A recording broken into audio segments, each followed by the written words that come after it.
दो शेयर हैं सर। एक श्रीराम ट्रांसपोर्ट, कल की अच्छी क्लोजिंग, आज की अच्छी opening. In spite of this की बाजार कहीं भी जाए, ये शेयर आज कल में थोड़ा ठीक ठाक दिखा हमको, वॉल्यूम के हिसाब से भी ठीक दिखा।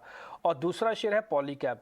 पिछले 2-3 दिन से इसमें पहले शॉर्ट कवरिंग आई थी, आज कुछ लॉन्ग पोजीशंस भी बनी है, यानी कि पहले बेस बनाया, अब चलने के लिए फिर से तैयार हो रहा है। सर जरा दोनों शेयर्स को चेक कर लीजिए, पॉलीकैब और श्रीराम ट्रांस।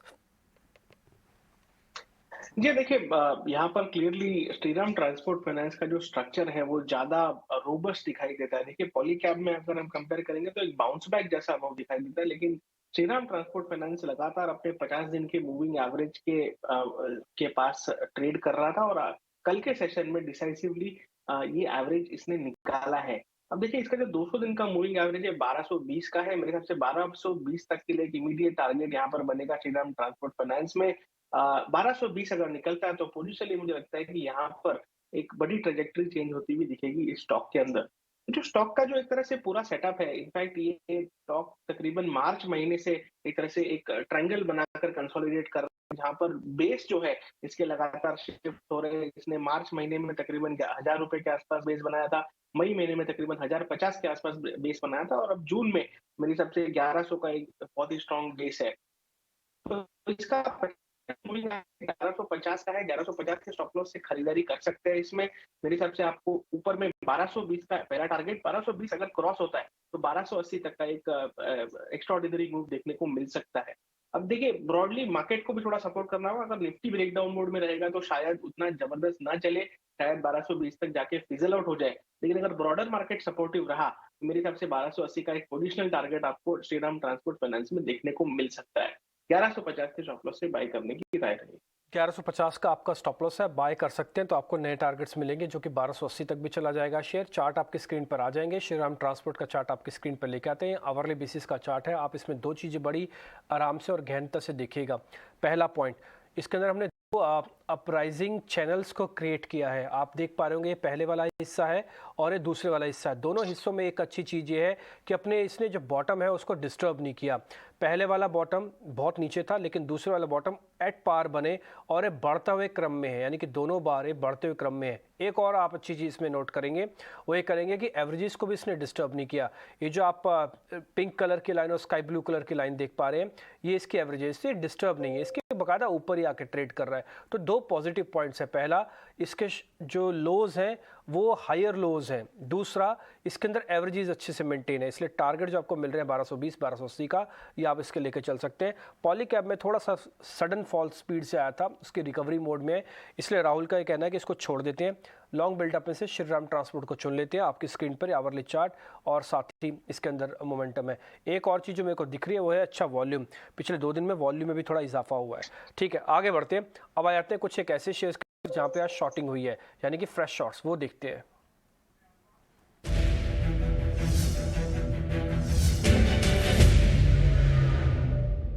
दो शेयर हमको दिखे राहुल, एक तो यूपीएल है, दूसरा है जिंदल स्टील। एक्चुअली मेटल्स में तो क्या है ना, आजकल तो अब सिर्फ अक्कड़ बक्कड़ बम्बे वो करके भी चुन लीजिए, वो सबको टूटना ही है और टूट ही रहे हैं। अब तो इतने करेक्ट हो गए कि 40% आने के बाद भी कई इन्वेस्टर्स लिस्ट लेके बैठेंगे, इनको बाय करेंगे, लेकिन कन्विक्शन ही नहीं जाग रहा बाय करने का। किस लेवल पे जाके कहें कि इनको बाय करें। जिंदल स्टील एक बार जरा चेक कीजिएगा, आज 6% नीचे है। यूपीएल के अंदर भी गिरावट थोड़ी बढ़ गई है, जब हम लेके आए थे तो 4.5% था, 5.5 हो गया है। एक बार जरा दोनों शेयर्स को चेक कर लीजिए सर आप। जी हाँ, देखिए मेरे हिसाब से दोनों के कंपैरिजन में जैसे आपने कहा नो ब्रेनर है मेटल्स में शॉर्ट करना।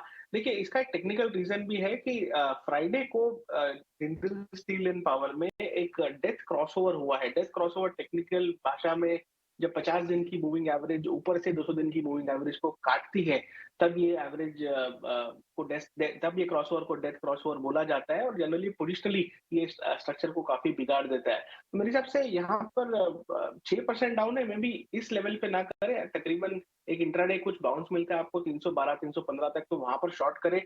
इंट्राडे सेल ऑन राइज इसमें स्ट्रेटेजी लगाया, और मुझे लगता है कि नीचे में आपको 290 रुपीज तक की एक इमीडिएट जगह देखने को मिल सकती है। 290 के टारगेट्स के लिए शॉर्ट करें, सेल ऑन राइज की स्ट्रेटेजी लगाए, और एज अ स्टॉप लॉस मेरे हिसाब से 325 का स्टॉप लॉस यहाँ पर आइडियल रहेगा। तो देखिए थोड़ा जो लेवल्स है वाइड जरूर है, लेकिन मेरे हिसाब से स्टॉक क्योंकि 6% डाउन है तो यहाँ पर इमीडिएट एक्शनेबल नहीं है। लेकिन पोजिशनल अगर हम बात करेंगे तो मेरे हिसाब से पोजिशनल बेसिस पर इसका स्ट्रक्चर और खराब हुआ है। और नीचे में मेरे हिसाब से मेटल्स में हैमरिंग देखी, इनफैक्ट हैमरिंग रुकने का नाम नहीं ले रही है। तो मेरे हिसाब से गो विद द फ्लो करिए। अगर आप इसमें शॉर्ट करते हैं और ट्रेड फेवर में आ जाए तो ट्रेलिंग स्टॉप लॉसेस लगाकर राइड कीजिए। राहुल एक बार जरा यूपीएल के चार्ट भी देखेंगे, आपको ये कितना डिस्टर्ब लग रहा है। एक्चुअली प्रॉब्लम क्या है ना, यूपीएल के चार्ट में आपको जरा दिखा भी देता हूँ, आप भी इसको जरा नोटिस कीजिएगा, देखिएगा ज़रूर, और फिर से मेरे को बताइएगा कि ये डिस्टर्ब तो नहीं करेगा बहुत ज़्यादा आगे चल के, क्योंकि इसकी प्रॉब्लम क्या हो रही है ना, यूपीएल के अंदर पहले एक अच्छा सडन स्पाइक के बाद अच्छा मूव आया था, साइडवेज हुआ था, हमने इसको टेस्ट यहाँ पे कर रखा है और ये अपने लोस को प्रोटेक्ट करा था, बट फाइनली अभी क्या हुआ ना, जो इस डेथ ग्रोथ की आप बात बोल रहे हैं, ये मैंने डेली बेसिस पे लगाया और यहाँ पे देख पा रहे सडन फॉल हुआ है ये वाला हिस्सा, और इसने इसके सारे जो साइडवेज वाला मूव है ना उसको भी ब्रेक कर दिया। अब टिपिकली क्या है कि कभी शेयर कोई राइज करता है ना, उसका कि 20 से 25% तो इनगल्फ हो चुका है, ख़त्म हो चुका है। आगे आपकी रिकमेंडेशन क्या है? ये कहीं ऐसा तो नहीं है कि और नीचे आ जाएगा और कोई बड़ी बात नहीं है कि 550 तक भी आ जाए ये? देखिए मैं जब भी ऐसे लाइक बड़े स्ट्रक्चर स्टडी करता हूँ तो 200 वीक के मूविंग एवरेज देखता हूँ। 200 वीक के मूविंग एवरेज यानी कि जनरली 4 साल की साइकिल होती है। तो 4 साल वाले साइकिल का जो एवरेज है वो 611 पर आ रहा है और 611 का लेवल अगर टूटता है तो मेरे हिसाब से इसमें एक नया बेयर मूव चालू होगा जो काफी डैमेज कर सकता है पूरे के पूरे टेक्निकल सेटअप को। तो देखिए बड़ा एवरेज है, यहाँ पर शॉर्ट मत कीजिए। मेरे हिसाब से अगर 611 का लेवल टूट जाता है, देखिए ये स्टॉक ने बिना किसी बाउंस बैक के 7 जून से तकरीबन 780 से करेक्शन शुरू किया है और अब एक बड़े एवरेज के पास आ रहा है, तो इसलिए यहाँ पर रिस्क रिवॉर्ड शॉर्ट्स के लिए फेवरेबल नहीं है। तो मैं वेट करूंगा, अगर ये 611 का लेवल क्लोजिंग बेसिस पर टूट जाता है तो मेरे हिसाब से यहाँ पर एक फ्रेश 10% डाउनसाइड की जगह ओपन होगी और जहाँ पर एक फ्रेश ट्रेड लिया जा सकता है। यहाँ पर भी मेरे हिसाब से जो डेथ क्रॉसओवर है आने वाले 1-2 सेशन में देखने को मिल सकता है। ऑलमोस्ट 50 दिन की मूविंग एवरेज कट करने को है, 200 दिन की मूविंग एवरेज को, बट ये थोड़ा वेट एंड वॉच वाला है। हो सकता है कि बाउंस मिले हमें और बाउंस पे एक तरह से 650 के आसपास रिस्क रिवॉर्ड जो है वापस फेवरेबल होता दिखेगा बेयर ट्रेड्स लेने के लिए। ठीक है, जब तक 6-10 नहीं जाता तब तक इसकी वेट कर लेते हैं यूपीएल के, लेकिन उससे पहले वाला सौदा है जिंदल स्टील, वो आपको ट्रेड के रूप में हमने कन्वर्ट कर दिया। आप अपना स्टॉप लॉस और टारगेट एक बार वापस से चेक कर लीजिए और किस रेंज में बेचना है ये भी आपको बता दिया।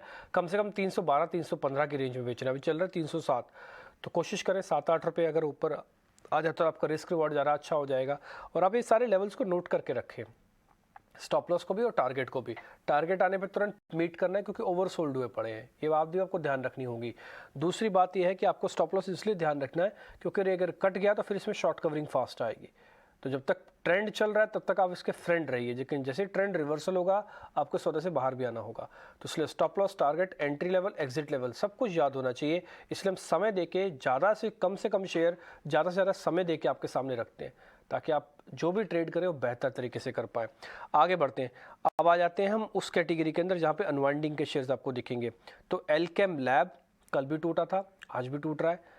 ग्रेनुलस इंडिया, आज एक नया शेयर हमको मिला है। एक्चुअली बायक और ग्रेनुलस में से हम चुन रहे थे कि किसको दें, आपके सामने रखें।